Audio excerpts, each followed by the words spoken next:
Boa tarde, pessoal.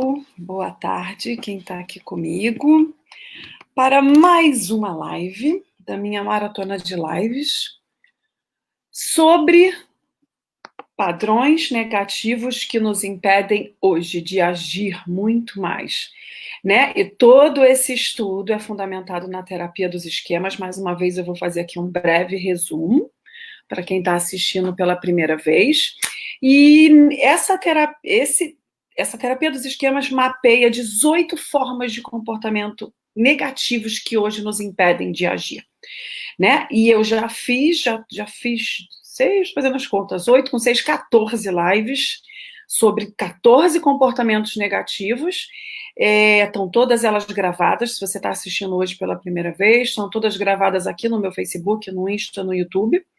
E essa semana eu estou fazendo o mapeamento de 4 comportamentos negativos que vêm de uma mesma necessidade não atendida, fundamental e universal de todo ser humano no planeta, na infância, que quando não é atendida, geram esses padrões negativos, porque é assim que a criança aprende, é assim que ela traz para o adulto de hoje o mesmo comportamento. Ou seja, os mesmos pensamentos que vão gerar sentimentos e padrões comportamentais negativos, distorcidos, que não vão deixar esse adulto hoje realizar os seus sonhos, ir em busca dos seus objetivos. Ele sabe o que tem que fazer, e isso acontece com todo mundo, né? A gente sabe o que tem que fazer para realizar qualquer objetivo. Se a gente for já ao YouTube, se a gente for já ao Google, tá lá tudo escrito. Por que uns conseguem e outros não, né? Porque as pessoas são travadas por esses comportamentos negativos.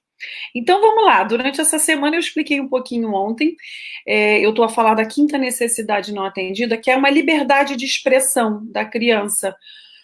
Ou seja, passando aqui por todas as outras necessidades, né, as outras 4 necessidades que já foram faladas.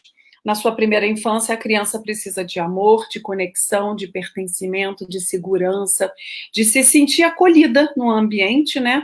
Ela, segunda necessidade, começa a aprender novas habilidades, novos conhecimentos, começa a ser um ser independente, né? À medida que ela vai aprendendo, ela precisa ter limites do que pode, do que não pode, do que é certo, do que é errado, e começa assim a construir uma identidade, começa a construir quem é ela, um ser, né? Que aí, de acordo com a família, vai ser mais, né, liberado para ela ser quem ela quer ou não. Até que eu chego a essa quinta necessidade, que é ela poder expressar quem ela é. Então vamos lá, o que que o que que é a necessidade? A liberdade de expressão emocional, né? De expressar quem é, de fazer o que eu quero, de expressar os meus sentimentos, que quando não atendido, na medida e na quantidade suficientemente boa para cada criança, né? Não todas nós, por vezes eu posso ter tido o direito de me expressar, mas não da forma como eu gostaria, e aí eu posso gerar um padrão negativo, sim. Quando isso não é atendido, o que é que gera nesse adulto, nessa criança e hoje no adulto? Uma supervigilância. Ou seja, o que é isso? Uma supervigilância e uma inibição. Esse adulto hoje precisa estar o tempo todo tomando conta de si, se vigiando, né? Para quê? Para ver se ele não vai fazer nada errado, para ver se ele não vai expressar nenhuma emoção. Por quê? Porque na infância assim o foi e ele foi punido. Então, o que que é? Ontem eu falei sobre o negativismo e o pessimismo que vem dessa criança que não pôde se expressar livremente, que foi criada com regras muito rígidas e não podia errar, e então criou aí no adulto uma sensação muito forte de que não posso errar, vai dar errado, né? Algo ruim vai acontecer. E hoje eu venho falar aqui da inibição emocional. O que que é isso? O que que é esse padrão? O que que essa quinta necessidade está muito ligada ao controle, não é? Tanto o controle de agir, ou seja, eu tenho que me vigiar no que eu vou fazer, porque eu posso fazer algo errado, e se eu fizer algo errado, a minha mãe vai brigar comigo, o meu pai vai me bater, eles não vão gostar de mim. Ou seja, as necessidades básicas da criança, lá da primeira, né, que eu acabei de falar, de ser amado, e de ser aceito, que são as duas principais, as duas necessidades básicas de qualquer ser humano, que a gente busca, nasce e vai morrer agindo, entrando em ação para buscar, satisfazer, suprir essas necessidades do ser amado e do ser aceito. Ela vai entender que não pode, né? Então ela vai ter esse autocontrole, né? Vai estar se vigiando para se controlar, para não agir e para não exprimir emoções. Então, o que é a inibição emocional, Simone? É exatamente isso, é uma inibição excessiva das suas ações, dos seus sentimentos e da sua comunicação. A criança entendeu na infância que não podia expressar, ser quem ela queria ser, né? Após construir aí a sua ir construindo, né? Vamos lá, tá tudo junto, né? Após ir construindo a sua identidade, onde eu escolho, faço as minhas escolhas, consigo descobrir quais são as minhas necessidades, o que é importante para mim, o que não é. Eu preciso expressar, eu preciso dizer, eu sinto. E aí, na infância, isso foi reprimido. E aí cresce, né, com o adulto reprimido, onde há essa repressão. Né, eu falo aqui um pouco aqui nas consequências de uma repressão muito forte, física, né? Então a gente consegue ver essa repressão muitas vezes nas expressões faciais. A pessoa é contida, vamos lá, as pessoas muito tímidas, as pessoas muito fechadas, as expressões dos olhos, há uma repressão verbal também, porque ela tem medo do que ela vai falar, né? Ela se contém. Será que o que eu vou falar é certo? Será que o que o outro vai pensar de mim? Eu vou chegar lá. E a repressão emocional, né? Essas são aí grandes consequências desse padrão, dessa inibição emocional. Eu estou o tempo todo me vigiando, né? E por quê?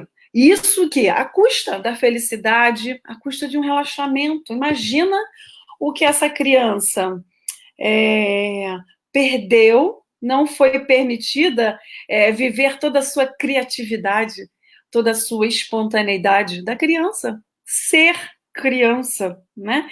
Essa criança não conseguiu muitas vezes ser criança, brincar, gritar, se sujar, dar cambalhota, sei lá, exprimir, né, a criatividade que só uma criança tem e que ao longo de toda a vida o mundo vai nos cortando, né? Então é isso, é uma inibição excessiva à custa de felicidade, à custa de espontaneidade, à custa de uma autoexpressão de ser quem eu sou, né? E à custa da saúde, obviamente.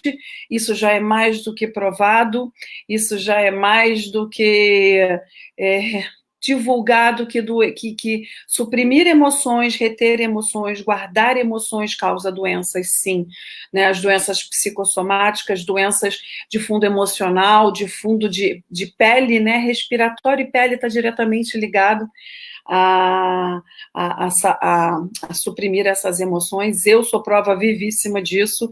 As únicas doenças, graças a Deus, que eu tenho até hoje, que estão super equilibradas, estão ligadas a esse fundo emocional, que eu tive asma, tenho, né, de vez em quando vem, eu sinto, já sei por quando vem, problemas de pele, psoríase, tive vários dos ites todos respiratórios, sinusites, todos os ites possíveis.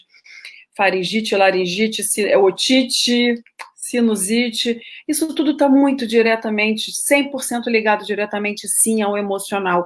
E eu sou prova disso, que hoje eu controlo o emocional e não tenho mais as doenças. O meu emocional é abalado, de certa forma, por alguma coisa que eu estou a viver, e ela vem alguma doença. Então, é lindo quando a gente se conhece, quando a gente não vai buscar o remédio, né? Nossa, igual eu estava vendo ontem, veio agora na minha memória, né, que aumentou em 21% a venda de antidepressivos no Brasil, agora depois da pandemia, né? O que as pessoas vão buscar? O remédio, para quê? Para narcotizar. Porque não vai tratar a raiz, não vai tratar o que de verdade tem que ser tratado, né? Que eu vou falar aqui, que são as necessidades aí que não foram atendidas nessa infância e que hoje o adulto continua carregando, né? E é muito triste ver notícias como essas, muito triste mesmo, porque a pessoa busca simplesmente, né, ficar um fantasminha, um robô. É um robô, né? A inibição emocional não deixa de ser isso. Eu preciso me transformar num robô, num ser apático, num ser que não consigo me exprimir, né? E aí, vamos lá, Simone, eu falei já um pouquinho aqui das consequências, assim, essa repressão, né, física, verbal e emocional, a pessoa precisa, né, como eu falei, tá o tempo todo se vigiando, há uma supervigilância, agora vocês imaginem o gasto de energia física, mental, emocional, para estar nesse autocontrole, né, e aí trava a sua espontaneidade, trava a sua criatividade, tudo em função do que. E tem ainda esse medo, né, da perda do controle dos próprios impulsos. Porque, por vezes, a criança tem a impulsividade, a espontaneidade, e ela foi punida. Então, o adulto hoje entende que eu preciso estar me vigiando, porque eu posso explodir, porque os meus impulsos podem me trazer consequências, né? E pronto, já falei das doenças, é um pouco isso. E vamos lá, Simone, por quê? Né? Eu já nasci assim, eu falo sempre, eu gosto de trazer um pouquinho da personalidade. Sim, pode ser. Não nasce com padrão negativo comportamental. O comportamento a gente é desenvolvido ao longo da infância, né? De acordo com a família onde eu vivi. A criança nasce com um temperamento. E sim, um dos três temperamentos que a criança já nasce é o apático.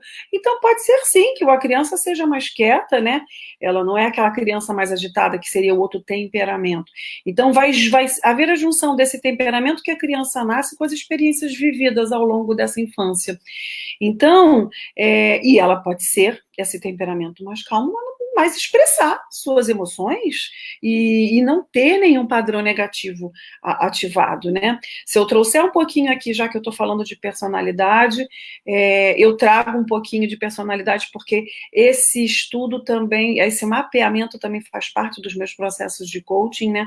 Eu trabalho tanto com os padrões comportamentais negativos, que são os chamados esquemas, como qual é a personalidade desse meu cliente, né? Para que eu entenda, vamos lá, eu nunca vou querer que uma personalidade que é a mais fechada de todas, que é a mais emotiva de todas, que é o tipo 4 do Eneagrama, eu trabalho com o Eneagrama, que é um mapeamento de 9 personalidades, é um estudo milenar, fantástico.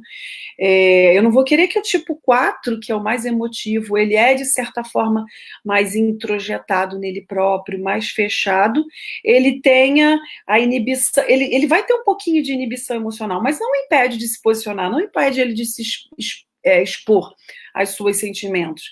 É da personalidade dele. Então, nesse caso, o padrão negativo não está ativado, ele consegue se lidar bem.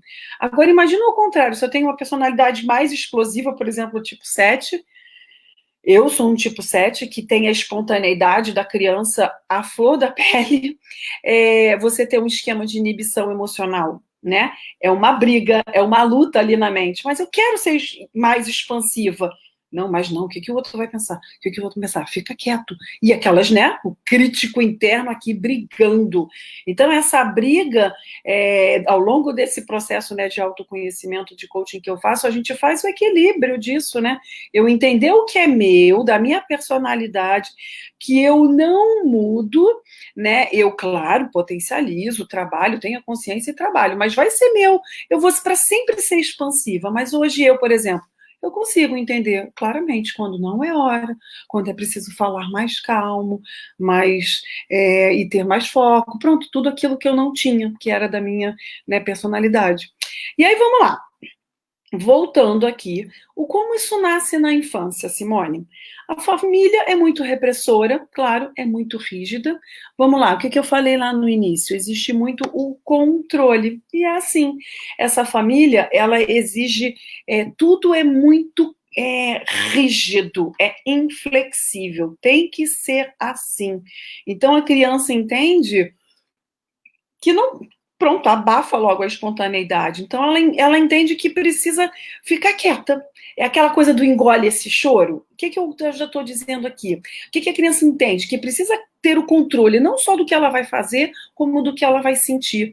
Então, é a criança que engole o choro, chorar é coisa de maricas, a criança não se permite dizer eu tenho medo, eu sinto raiva, ela começa a partir daí a esconder todas essas emoções e a entender, inclusive, vamos lá, isso é cultural nos dias de hoje, que exprimir emoções, né, é fraco, emoções é para os fracos, temos que ser racionais, né, e que graças a Deus que muitas das, né, todas essas áreas aí do desenvolvimento humano vêm mostrando para a gente que não, que é humano, devemos ser humanos a entender que somos racional, mas somos emoção também. E se a gente, vários estudos já provaram que quem toma a maioria das decisões acaba sendo o sistema límbico que é o responsável pela emoção. A gente acha que está tomando uma decisão baseada no racional, na maioria das vezes não, no inconsciente do emocional, né? De memórias, vamos lá, emocionais, guardadas de uma infância, que hoje me fazem travar, quando eu me deparo com alguma situação similar, me reativam aquela memória, me trazem a sensação, não vai por aí. É melhor não falar, né?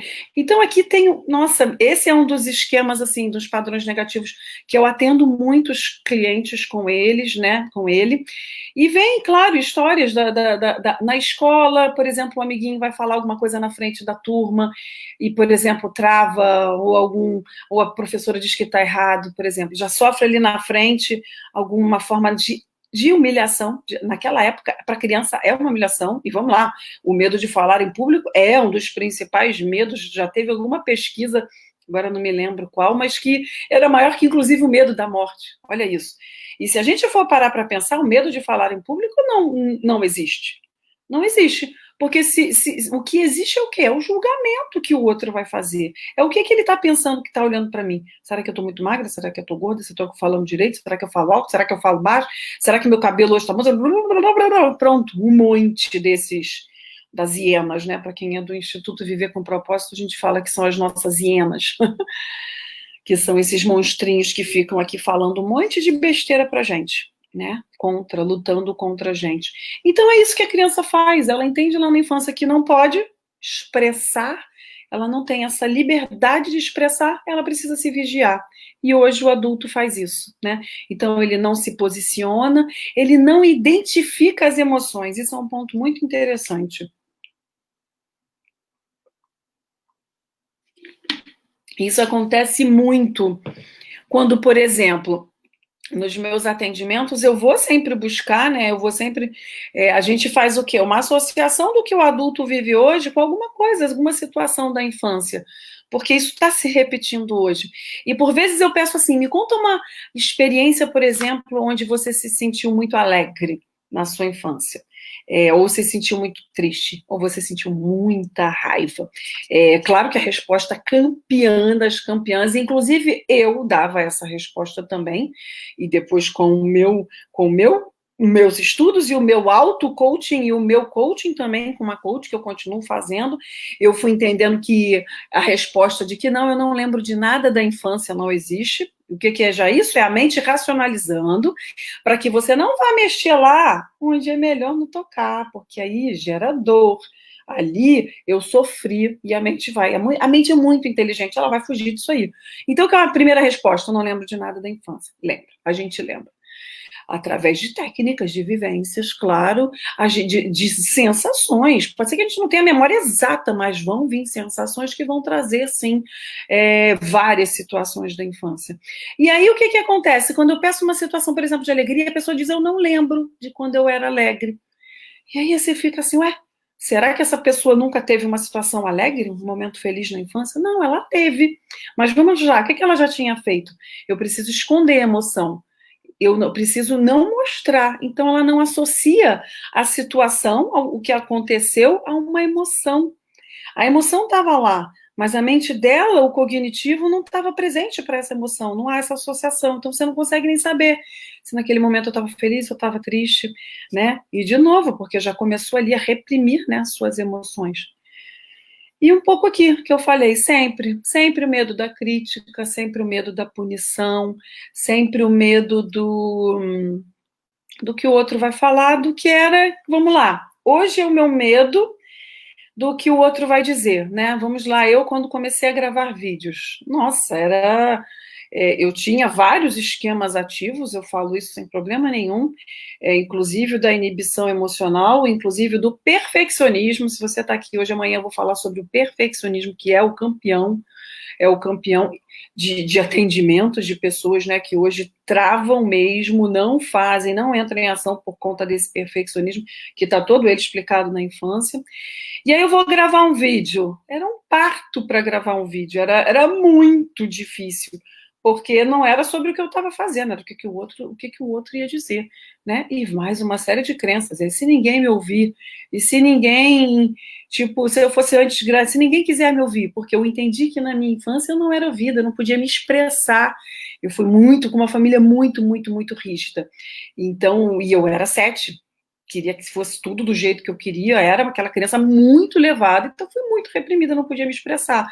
E, claro, o não era ouvida. O não ser ouvida hoje me ligava diretamente a uma situação da infância onde, de novo, eu não estou sendo ouvida. Era dor, muita dor, né? Então, é assim, tudo é trabalhado, tudo é trabalhado. Hoje eu sou ouvida, né? E aí, vamos lá, por que eu já falei isso? Já não lembro. Medo da crítica, do julgamento. Então, a gente pode estar sempre trabalhando e buscando, né? Porque a inibição emocional, eu vou falar aqui, né, no que eu faço. O que eu faço agora? Não, antes disso, eu vou falar isso aqui. Como eu trago em todas as lives, não necessariamente a pessoa que tem esse padrão negativo de se inibir, de esconder as suas emoções, o vai fazer. Porque, como todas as ações, existem 3 formas da pessoa lidar com aquilo. Pode ser que ela odeie aquilo nela, então ela vai esconder. Então, o que ela vai fazer? O comportamento contrário, ela vai lutar, ela vai hipercompensar. E é assim com todos os padrões negativos, com todos os nossos mecanismos de defesa, né? E aqui é o mesmo. Então, se ela, por exemplo, ela assume que é mesmo, que precisa mesmo esconder, ela congela, né? É a resignação. Então, ela vai ser uma pessoa sem intensidade emocional, super controlada, sempre se vigiando, sempre se controlando para não falar, para não se exprimir, né? E não vai fazer, congela, não faz. Se ela evita, ela vai evitar situações onde ela precise, por exemplo, se posicionar. Ela vai fugir de discussões. Por quê? Porque ela não consegue expressar os seus sentimentos. Ela nem conhece eles. Vamos lá, ela não sabe nem o que está sentindo, então ela foge disso. E aí, vamos lá, agora me veio aqui uma coisa: se é uma personalidade que já não se posiciona, que é muito direcionada para o outro, aqui, por exemplo, eu estou falando do tipo 9 do Eneagrama, que já não olha as suas necessidades. Aqui eu tenho uma explosão da pessoa que não consegue se posicionar de jeito nenhum, porque além dela não reconhecer os seus sentimentos e não saber expressar o que quer, quais são os seus desejos, vontades, necessidades, ela só olha para o outro. Imagina, não vai conseguir nunca exercer a sua identidade, ser um ser humano, né, que merece ser feliz também. Mas para isso precisa se conhecer, precisa saber o que é, o que eu gosto, o que eu quero, o que eu não gosto, o que eu não quero, né? Ou eu vou lutar, como eu falei, eu não quero que ninguém saiba que eu tenho medo dos meus sentimentos, que eu me controlo para falar. Então, eu vou ser a animação da festa, vai ser aquela coisa de uma forma não natural, né? Vai ser exagerado. Muitas vezes vai ser exagerado o querer exprimir suas emoções, fazer tudo, né? Aqui vai ter um pouco da impulsividade, não é? Que é diferente da espontaneidade, né? A impulsividade, por muitas vezes, a pessoa fica retraindo, é uma luta. Aqui é uma luta, ela retrai e explode, impulsiona, né? A espontaneidade não, ela é mais natural, ela já é da pessoa, ela não está reprimindo nada, é aquilo que ela é, né? Para quem me conhece um pouquinho, me lembrei agora da minha festa de aniversário no sábado, que fui eu, espontânea, do jeito que eu sou, virei criança, e não tem problema, é aniversário, vamos ser criança, né? Então é assim, tá tudo bem, não me preocupa, né? Mas claro que para chegar a este ponto é muito trabalho que eu venho fazendo em mim, tanto de personalidade como limpar, como curar todos esses meus padrões da infância, e mais uma série de padrões, né, de empoderamento, de autocompaixão, de perdão, de muita coisa, que é o trabalho mais lindo do mundo, e é por isso que eu estou aqui todos os dias falando, porque foi o trabalho que eu fiz comigo, é o trabalho que eu faço com pessoas, e eu entendo como eu transformo a vida dessas pessoas, eu não, né, as pessoas se permitem serem transformadas com o meu guiar, né, porque depende também mais, né, da pessoa, e é um trabalho lindo. E aí, vamos lá. O que eu faço agora, Simone? Eu me sinto assim, faz sentido o que você falou, eu sinto que eu fico... E todo mundo fica um pouco, né? Vamos lá. Todo mundo fica um pouco se vigiando. Muitas vezes é natural. A gente precisa, muitas vezes, né? Sei lá, eu saber, sei lá, que eu estou num ambiente, por exemplo, de trabalho, eu não vou poder, às vezes, ser na espontaneidade toda que eu sou. Eu própria, às vezes, fico assim, não, menos um pouco. A gente precisa se adequar, vamos lá, ao tipo de ambiente. Mas o quanto isso hoje impede de fazer, o quanto hoje isso te impede de ser quem você é de verdade, né? De fazer o que você realmente tem verdade, quer de verdade. E aí é que tá, né? O 880. Eu não vou sair sendo... Sou do jeito que eu sou e sou do jeito que eu sou onde eu quero e tá tudo bem, é assim mesmo. Ou eu não, né, o 80, e aqui eu não sou, eu não posso mostrar quem eu sou. Preciso esconder tudo que eu sinto mesmo de verdade, vontade, ou tudo que eu quero fazer. Então é como tudo na vida, é um equilíbrio, né? E vamos lá. E aí, vamos lá, por que eu escrevi aqui condicional? Isso é muito importante.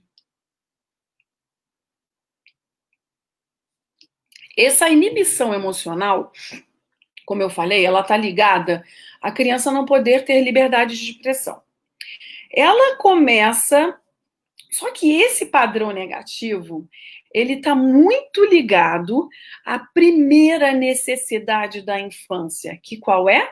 É onde se constrói a autoestima, é onde se constrói o autovalor, é onde a criança, se não recebeu amor, carinho, afeto, proteção, aquele senso de pertencimento, de segurança, onde ela não foi acolhida de acordo com as necessidades dessa criança, ela entende que ela não tem valor. Eu gosto muito de falar uma coisa que é assim, a criança, ela vai ver o pai e a mãe sempre como os heróis. Eles são os melhores. E se ela não recebe o que ela quer, não é porque o pai e a mãe é ruim, não, é porque ela não merece. É porque ela não tem valor. É porque ela não presta. Então, essa inibição, ela precisa, ela é um esquema condicional. Então, o que eu quero dizer com isso? Quando eu vou trabalhar nos meus clientes essa inibição emocional, eu preciso começar a trabalhar muito essas necessidades não atendidas da infância, né, de conexão e de pertencimento. Por quê? Agora é que tá. A pergunta poderosa e se isso está fazendo sentido para você, já anota e começa, de repente, a pensar. O porquê você busca a inibição emocional? Aqui está a resposta, que é do que você tem medo. Do que você tem medo? Então, se eu busco não dizer que eu tenho medo, porque quando eu tenho medo eu sou punido, e quando eu sou punido eu sinto que eu não tenho valor. Então, qual é o medo aqui? É esconder, mostrar para o outro que eu não tenho valor. Então, vamos lá, não viu que eu fiz o link ligado lá a essa primeira necessidade emocional? Então, aqui, ele está vinculado, como eu falei, a essa primeira necessidade, e é preciso trabalhar em conjunto, né? É um trabalho em conjunto. O que eu quero dizer com isso? Eu não vou passar a ser desinibida de uma hora para outra. Vamos lá, eu estou falando comportamento, não é? Eu não vou passar a ter um comportamento, eu não vou começar de um dia para o outro a expressar o que eu quero, a dizer, a me posicionar, ou a fazer da forma como eu acho certo. Porque ali eu vou deixar eu tenho medo. E esse medo vai me travar. E de quê? Medo por conta dessas necessidades não atendidas, né? Então, é um trabalho, e vamos lá, todos os trabalhos, quando eles estão ligados a essa primeira necessidade, eles são os mais profundos. Eu preciso ir profundamente à infância dessa criança para entender o que ali aconteceu e fazer uma ressignificação. É todo um trabalho de ressignificação, no sentido de que hoje o adulto, né, não precisa carregar essas feridas, não precisa continuar vivendo com toda essa dor da criança, né? Com essa versão ainda infantilizada dentro de nós, que ainda busca, né, o amor da mãe, o amor do pai, o carinho da mãe, e ainda busca cobrando do chefe, cobrando do filho, cobrando do marido, cobrando do mundo, cobrando da sociedade o que ela não recebeu na infância. E é isso que o adulto faz, e é isso que nós fazemos, né? Através de vários mecanismos de defesa, vamos lá, da vitimização, da preocupação excessiva, da racionalização, para quê? Para não entrar no medo, na dor dessa criança que não teve essas necessidades atendidas, né? E como eu sempre digo, o melhor de tudo é que tem cura. Tem um caminho lindo a ser percorrido para que a gente cure todas essas feridas. E se isso não fosse possível, eu não estaria aqui a falar sobre esse caminho lindo de cura, porque eu faço esse caminho constantemente e estou aqui a falar sobre isso e falo das minhas feridas da infância tranquilamente, sem problema, porque estão curadas, né? E aí, vamos lá. Se eu pudesse trazer um exercício um pouco mais prático, para que hoje você, né, se você já identificou aí o medo, né, talvez seja mais difícil, não é assim tão fácil, umas pessoas identificam, outras não, também vai depender muito do em que nível a pessoa está de autoconhecimento, né, do quanto já está mergulhado aí nesse mundo. Mas o exercício fácil, você pode pegar um papel e começar a ter consciência, como sempre, consciência dos pensamentos, né? Vem algum pensamento, você está numa situação, você precisa falar alguma coisa. Mas antes, na hora de falar, vem o pensamento, sempre vem. Não, é melhor eu não falar, por quê? Anota no papel. Porque o outro vai julgar, porque o outro vai dizer que eu não sei o que eu falo, porque o outro vai dizer que eu não sou inteligente, não sei. Tem aí aí tem 1 milhão de coisas. E aí você vai pensar na consequência. Anota, pode ser um papel dividido em 3 colunas: pensamento, consequência e evidência. Consequência. Qual é a consequência do que pior pode acontecer? Então vamos lá, eu tenho um pensamento e o outro vai dizer que eu só falo besteira. Qual é a consequência disso? O que pior pode acontecer se ele pensar que eu só falo besteira? Anota. Ele não vai mais querer falar comigo, sei lá, ele não vai mais. Ele vai achar que eu sou burro. É a pior consequência. Ou ele não vai mais me chamar para dar uma formação, não sei. Anota a consequência. O que pior pode acontecer com, né, esse pensamento aí que aconteceu, né, que o outro, do julgamento, da crítica. E uma evidência. Agora, para pensar, de verdade, de 0 a 100, qual é a probabilidade disso acontecer? Ou seja, do outro dizer que você é burro, ou do outro dizer que você não tem assuntos bons para falar, ou do outro dizer disso, da consequência. De 0 a 100, qual é a chance disso ocorrer? Já aconteceu alguma vez? Né? Então, o que é esse exercício? É um exercício simples que você pode fazer em casa e que vai mostrando o que para a sua mente? Você está refutando, você está se questionando. É um trabalho de quê? De autoobservação, de autoanálise, de se questionar. Isso faz sentido, isso que eu penso?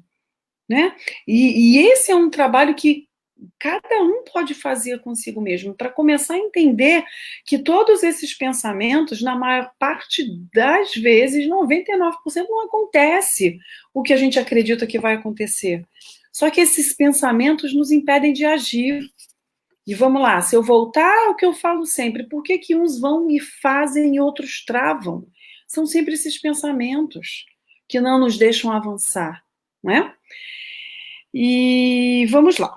E aí eu vou deixar o exercício, como sempre, eu deixo aqui um exercício, você querendo responder, envia para mim por e-mail, eu vou estar premiando as pessoas a melhor resposta das pessoas que me enviarem o exercício, com uma sessão onde eu vou fazer um mapeamento de todos os seus esquemas. Eu tenho um teste que eu aplico, posso enviar previamente, e durante essa sessão eu já te mostro o que hoje está te impedindo de agir, né?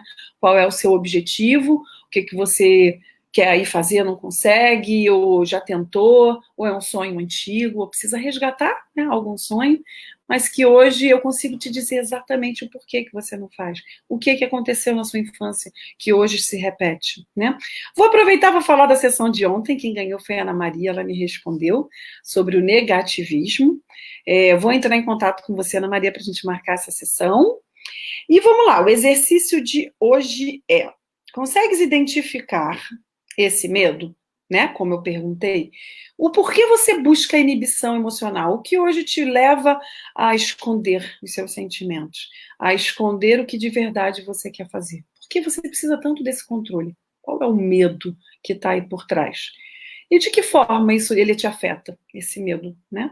E aí, como eu falei, em alguma coisa que você já deixou de fazer, e as pessoas que têm muitos esquemas ativos deixam sim de fazer várias, mas eu já peguei de vários exemplos, já deixaram de aceitar uma mudança de emprego para uma empresa muito melhor, porque por causa de alguns desses padrões, né? O medo da mudança. Imagina todos esses esquemas, vamos lá, dessa quinta necessidade, né, de uma expressão, liberdade de expressão, elas travam muito a mudança, muito. O de amanhã, sobretudo, padrões inflexíveis.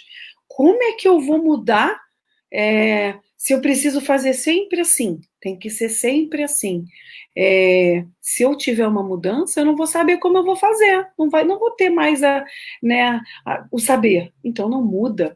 Então vamos lá, isso aqui vai travar qualquer mudança, mudança de país, mudança de trabalho, mudança de relacionamento.